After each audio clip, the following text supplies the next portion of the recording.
Hey guys, and welcome back to Darkhorse Paranormal.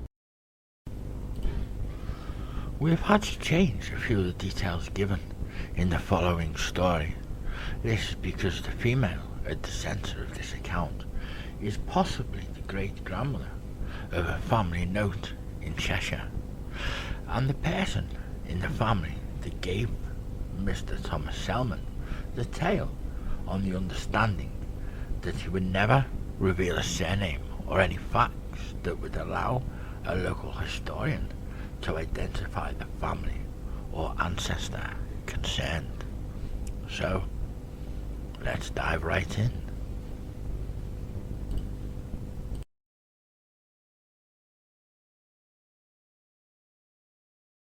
Tonight we dive in to a story by Tom Selman about a high-class vampiress. In the late Victorian period, at one of the most high-class addresses in the city of Bath, there resided a beautiful Cheshire-born lady named Georgina Fontaine. Georgina was the wife of a famous and rich merchant named Charles. The couple lived in a 4-story townhouse with hand-picked servants. They went on holiday 3 times a year. They spent time in Switzerland, Scotland, and even France. The high-class couple entertained the most influential families in the empire. The family became envy of many people due to the wealth and apparent carefree life of luxury. Georgina was noted as the type of person who came across like a cold fish to the servants that worked for her, even though it was noted that each year she spent various sums of money to several local charities.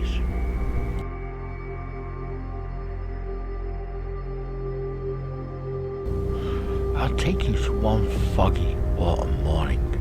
Lady Fontaine was in the drawing room playing her piano when the butler, Desmond, entered.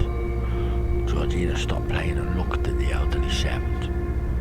With a soft voice, Desmond mentioned, "There's a Mrs. Rigby who wishes to see you, ma'am." His nostrils flaring, this was a code of the house that the visitor was of lower class. The lady in the house returned a puzzled look, for she knew no one by the name of Rigby. Desmond had asked the middle-aged caller of the household if she had an appointment with the lady, and the woman had shaken her head and admitted that no such prior arrangement had been made. But Miss Rigby insisted that her brother had known Lady Fontaine for a while she was in India.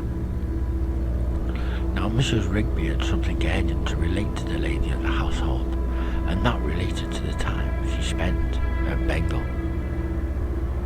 Lady Fontaine seemed very edgy all of a sudden when she heard about this unknowing visitor, but she asked Desmond to bring her into the drawing room anyway. Mrs. Elizabeth Rigby was a large, dowdy dressed woman of 51 years of age with a rotund, rosy-cheeked face. She smiled nervously as she entered the drawing room, and Lady Fontaine dismissed Desmond and told Miss Rigby to sit on the hand-carved sofa. The visitor then revealed the sole purpose of her visit, and that was blackmail. You see, for 5 months in the summer 1892, Lady Fontaine had sent 70 love letters to Colonel Lionel Wingate, a married friend of her husband.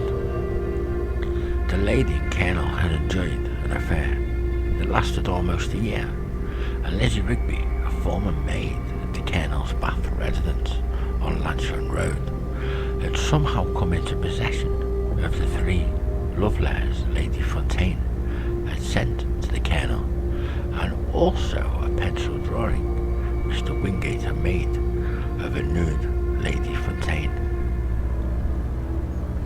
Rigby wanted £100 in return for the love letters and the sketch, or she would send them to Charles. Lady Fontaine barely reacted to this speculation, but merely requested the address for the place where the transaction could take place. Lizzie Rigby told Lady Fontaine the address of her employer, Miss Robinson, Park Gardens, Audley Road, 11 p.m. tonight. Lady Fontaine said she would travel there by carriage an appointed time with the money. But things were about to get complicated. Unknown to the lady of the house and the blackmailer, the butler Desmond had been listening at the door of the drawing room, so he was now privy to the secret and adulterous affair. The butler was very loyal to Georgina and seriously considered visiting Lizzie Rigby in the evening with a pistol to extract the damaging letters in the drawing. Desmond decided it was better for the lady, Georgina, to resolve the situation in the end, but that night he was surprised when he saw her sneak out of the mansion by the tradesman's entrance at the rear of the house. He thought he'd understood that she'd be travelling to the meeting point by carriage. This was most peculiar, and Desmond began to worry for her safety, so he followed her at a distance. An autumn fog soon rolled inland from the Bristol Channel that night and blanketed Bath, and Desmond soon lost sight of Lady Georgina in the swirling Jane-like vapours. The pea soup played havoc on the old butler's bronchitis, forcing him to return to the mansion. When he arrived there 20 minutes later, the cook, Miss Jones, told him that Lady Georgina had retired to the bed quarter an hour ago. Desmond knew that was impossible, even if Lady Fontaine had returned from the blackmailer's address in a cab. Desmond wondered if Lady Georgina had decided not to give in to Miss Rigby and returned home. The next morning, Desmond read an interesting piece of information in the local newspaper. At a cottage on Audley Road named Howcroft, a maid of 51 years age named Elizabeth Rigby had died in her bed around midnight from what a psychic termed night terrors, a nightmare of such vivid intensity and fear that it stopped the maid's heart. The deceased had obviously clawed her own neck during the nightmare, for her fingernails had scraped deep red furrows into the neck. The expression on the face of the dead woman was one of abject terror. 2 days later, Desmond saw another strange paragraph linked to the night terrors incident in the same newspaper. It was an update that stated how the coroner found several puncture marks on the breasts and the face of Mrs. Rigby, including the puncture mark in the right eyeball. The coroner also believed several pints of blood was absent from the corpse, but was at a loss to explain why. The butler was shocked but drawn towards these paragraphs and began to read the newspapers regularly for weeks, but nothing else was ever published about the bizarre death of the blackmailer Rigby. Desmond thought it was a poetic justice at first, by the way screaming immortal blackmailer died in her own sleep from a nightmare, but then realised the real cause of Rigby's death had been Lady Georgina herself. A little bit of time went on and rumours of Charles Fontaine's affair with the daughter of a surgeon named Ransome reached Lady Georgina's ears in the winter of 1893. Charlotte Ransome was just 18, porcelain-skinned, and a beautiful-looking lady. Charles Fontaine was 39. His senior host not boldly plagued with rheumatism, but somehow managed to win the affections of a young Charlotte. He spent Wednesday and Saturdays with her at his Pied and Terror Bath's Queen Square Tavern. Charles had told Lady Georgina that he was working at his office on the 2 days he was spending at his love nest with Charlotte. Desmond the butler and the rest of the servants in the mansion in 14s had heard Charles and Georgina rowing one night, and Georgina accused her husband of adultery with Charlotte Ranch. Charles gave out a fake laugh and denied any involvement with the teenager. Lady Georgie seen him and said she was going to see Miss Renton for this as compensation. Oh dear, remarked Desmond. Desmond was secretly listening on the stairs as he imagined the Fontaine solicitor Francis Ingle and the Reverend Vampiress, two old friends of Charles Fontaine, would soon be called in an attempt to sort this problem out. The Reverend and the solicitor had been called in twice before to deal with the same sort of thing because of Charles. Desmond, the cook, the frontman and two maids heard a curious thing that night. In a frantic, raised voice, Charles called for his wife to come back, as if she had left the bedroom, yet Lady Georgina had not passed any of them on the stairs. Moments later, Charles appeared in his nightrobe on the landing. He gazed down the household staff with a dazed, lost look, then hurried back into his room and slammed the door. Desmond went up to the bedroom, and finding the door locked, he inquired if the master of the house was in need of assistance, but Charles told him to go away. That night, a terrifying apparition was seen in the house of Sergeant Thomas Ranston, the spectral form of a woman in a dark, flowing garment of some sort, hovering outside his window. The face was deadly pale, and pale the faces of corpses Robson as distracted at post-mortems. As he watched in horrified disbelief, the ghoul moved sideways away from the window towards the window of his daughter's room. Ranston bravely opened his window and looked out into the snow-freckled night.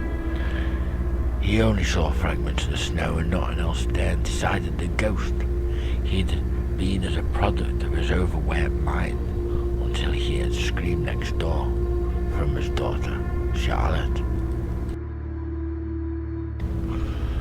The surgeon rushed into his daughter's bedroom, and hanging in the air over Charlotte's bed, he saw the same ghastly phantom he had seen outside his window not a minute before. The inhuman thing was descending on her screaming daughter, and Ranston instantly noticed the streaks of blood on Charlotte's face and the bloodstains on her nightgown. Charlotte fainted and fell face down into a pillow. Two of the surgeon's servants arrived at the scene, and they too saw this supernatural flying thing around the room that was sometimes trapped like a giant white bird. The three men gasped in horror when the face of the demon turned towards them. Its vigil was female, the eyes were black and doomed, and the mouth was twice the length of a normal mouth, with 2 rows of long white teeth. On the head of this monarchy there were 2 white triangular pink ears. One of the servants ran off, and Thomas Ranston led the previously close flying female friend and managed to drag the impotent body of his unconscious daughter from the bed. As he pulled her off the bed, the imprint of the bloody face was left in the soft white goose feather pillow. Seconds later, the servant who ran away with a pistol and aimed at the repulsive vision was now slooping from this area, the ceiling, towards Thomas Ranston and his daughter. The servant fired the pistol 4 times before the thing retreated and flew straight through the closed window and out into the snowy night. Somehow the phantom had not even cracked a pane of glass in its passing out of the room. The window was thrown open, and 2 servants looked from the grey and nocturnal interior flying into the distance over snow-covered rooftops until it was lost in sight in the swirling eddies of flames.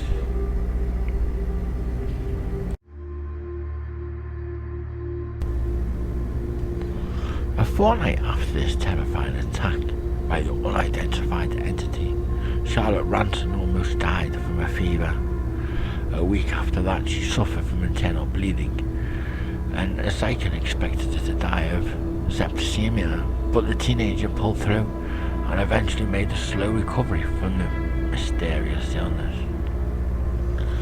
The servants who had fired upon the ghost happened to be a relative of the servant named Jane Cowan in the Fontaine household, and when the story was repeated to Desmond the butler, he recalled how Charles Fontaine had pleaded for his wife not to leave upon that night when she threatened to go confront Charlotte Ranston.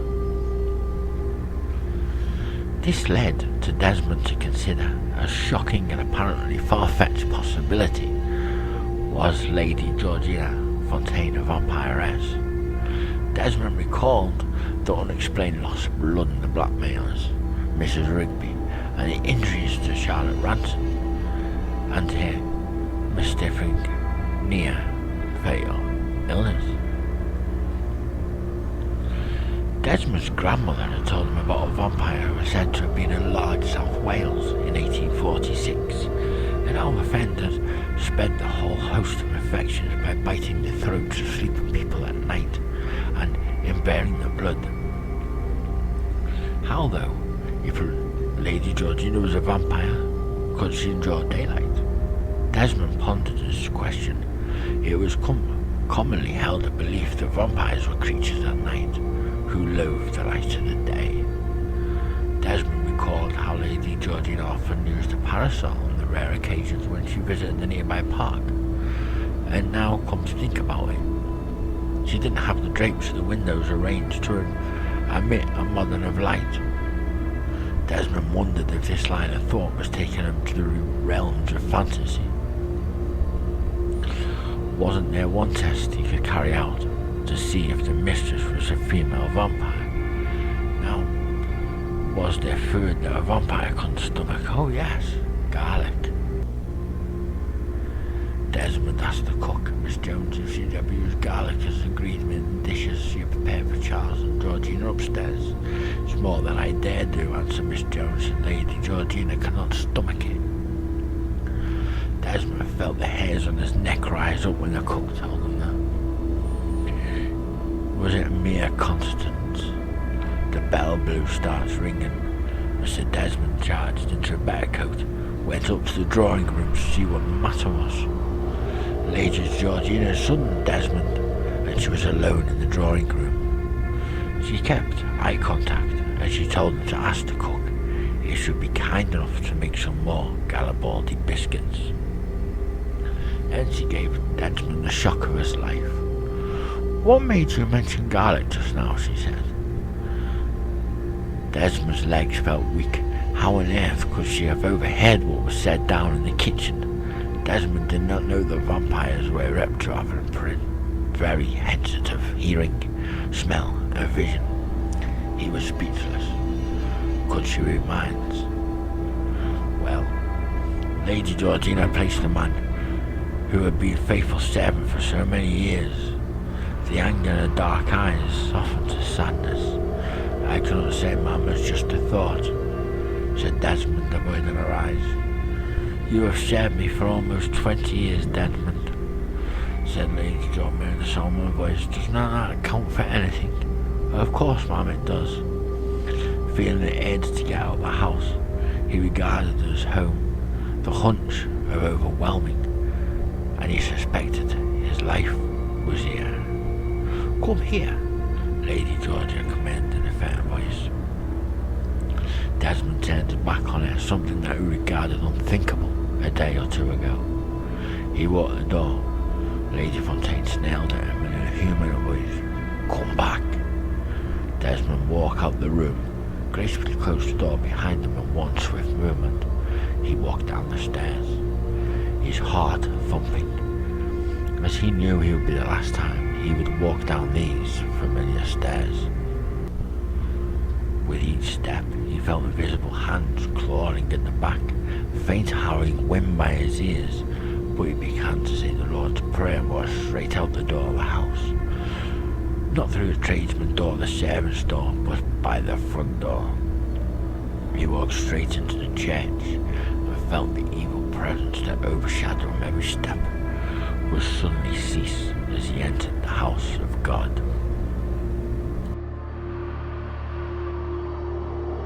Desmond told the Bermuda vicar about Lady Fontaine and how she was some vampire being hiding behind the facade of respectability, but the man of the cloth did not believe the story. Upon leaving the church, Desmond felt an evil presence at his side again, and so he walked to a Catholic church and told the young priest the same tale as the one to the other vicar.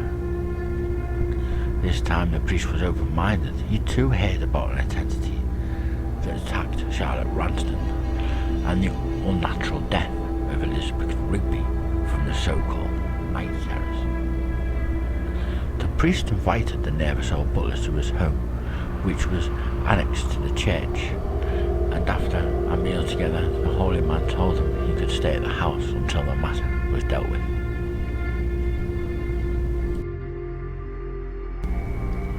The priest gathered all the things he would need to confront the thing that was masquerading as a woman: his rosary, the Roman Bible, a bottle of blessed water, a crucifix. Desmond was worried about the young priest coming to serious harm, but the young man told him if the worst comes to the worst, it would be what was known as the faith as baptism by blood, a shedding of one's own blood for Christ in a final act.